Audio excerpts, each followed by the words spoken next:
So tell us a little bit about Darksiders. So Darksiders is essentially a badass version of Zelda. So it takes that familiar hub and dungeon structure and updates it with the sensibilities of a modern action game. So you're going to get the great combat system, a mature storyline, and a comic book art style inspired by our creative director, Joe Madureira. A lot of people know Joe Madureira's work from the comic book world, from the X-Men comic books as well as his own original creation, Battle Chaser. So Joe Mad developed the story, the art style, and is creative director on the whole project actually. So in the game, you play as War, one of the four horsemen of the apocalypse. Nice. You're accused of triggering the false apocalypse, wiping out humanity before it's time. So, big mistake.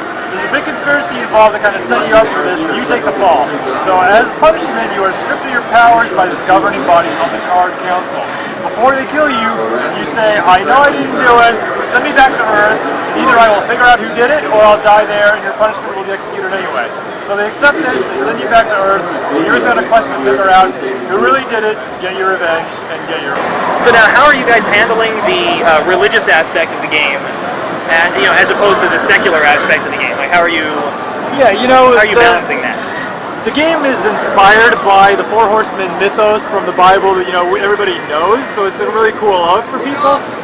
But beyond that, we can deviate. Joe Mad has renamed a few of the horsemen, so right. Instead of pestilence and famine, it's going to be fury and strife. It's not too heavy on the biblical overtones. I mean, we've developed the governing body called the Charred Council that sits between heaven and hell, so it's not too heavy-handed. But in the game, you're fighting angels, you're fighting demons. The angels have kind of been re-envisioned to be these very technologically advanced characters. So demons are very unruly, they're primitive but very powerful in numbers. Angels, there's not quite as many of them, but they've got really cool battle armor, very technologically advanced, but they are more arrogant. They have a pride about them, often to their detriment. War has just landed on Earth. Wait, what game is this? About 100 years after the apocalypse, and he's been shackled with this character called the Watcher. He's actually voiced by Mark Hamill, who did a really great performance for us. The Watcher has a tense relationship with War because he helps him, but he can also hurt him, as he's showing him in this cutscene here. So the Watcher's there to keep War in line because the Council doesn't quite trust him. So they're saying, we're going to send you back to Earth, but let's make sure you don't get too unruly. Yeah. I'm just going to show you some of the basics of the combat. You can see it's actually a pretty advanced combo system. You've got your sword in your main hand at all times. You've also got a glove or sight in the offhand. You'll also pick out the gun, a boomerang, a ghost hook weapon that can be used to pull enemies in closer to you. Combos are very seamless between sword and the glove are the two weapons I have available here. The environment's extremely interactive. I can pick up just about anything and bash people with it. Nice. My favorites are the cars. You can also pick up the parking cones. They don't do a whole lot of damage, but it's just kind of showing the options the player has to interact with the environment. Right, right. You can jump up and throw them. You can pick up a dumpster and brain them over the head. You got kind of the quick kill moves here. Oh, cool. Flipping the guys around. Most enemies, you'll have to weaken them down a bit to do the quick kills with them. These guys are pretty weak, so you can just do it to them immediately. And something to note, no quick time events whatsoever in this game. We are probably sick of them as you are, if not more so. And when we show you a really cool scene, just watch and enjoy. Don't be worried about what button to push. Just to give you a little backstory, these guys are called the Wicked. They are basically the lifeless husks of humanity who've had their souls stripped away from them and are doomed to walk the earth for all eternity. So every little character in the game has its own unique backstory and history, so even something as weak as them. Nice.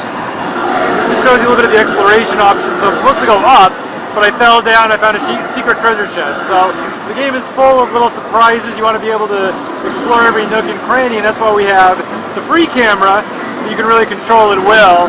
It's a very good camera, user controllable because you want to be able to see what's going on in that nook. Should I go up there or should I, keep going?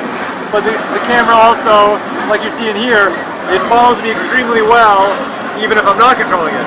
So it's a lot of things we say about Darksiders, the best of both worlds, the exploration, the great combat system, the great storyline.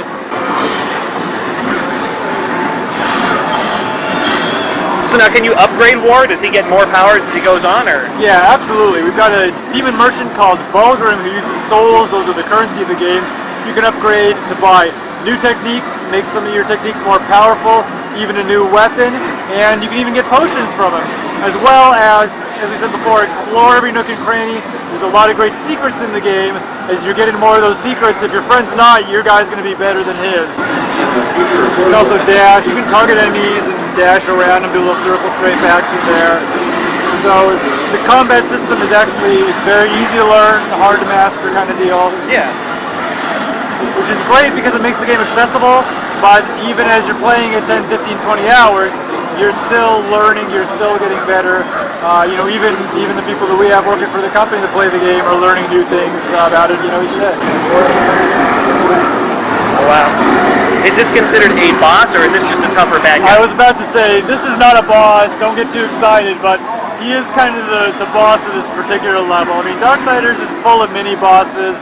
We've got really huge creatures you're going to fight, and the true bosses will always have a puzzle component to them, as in Zelda. They use some of the special items you find in the dungeons in order to enable you to beat them. Oh, very cool.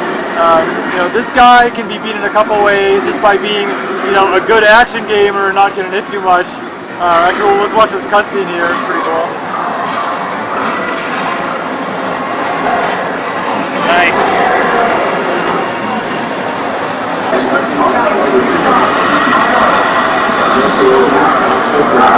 Now I've got my 400 treasure chest, or 400 souls that I need.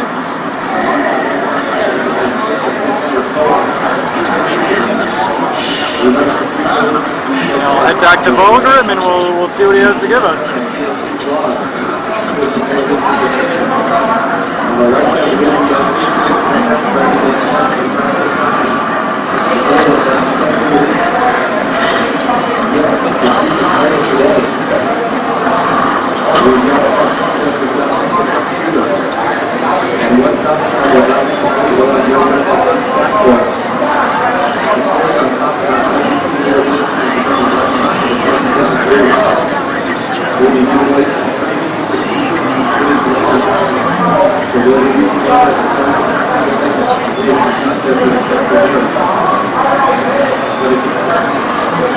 And now that I've done that first quest for Volgrim, I can go back to him anytime. Yeah. And see the upgrade screen here. So these are items, you can buy a lot of potions in the game. These are, you know, upgrades, new techniques that I can buy so you never get bored using the same ones. There's another weapon here, you can upgrade your grass towers. And I'm going to use the item you gave me, which is called the Earth Collar, to awaken this, which is actually a stone gauge creature.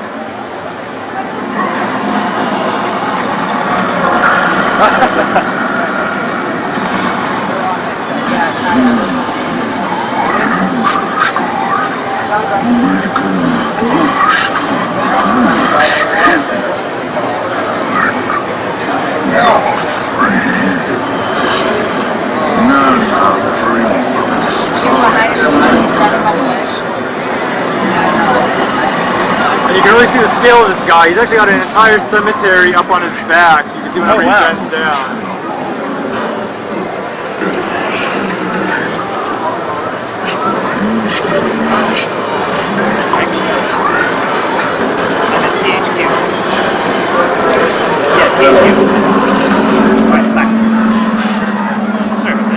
And this guy's basically just a door, but because it's Darksiders, it has to be a badass door.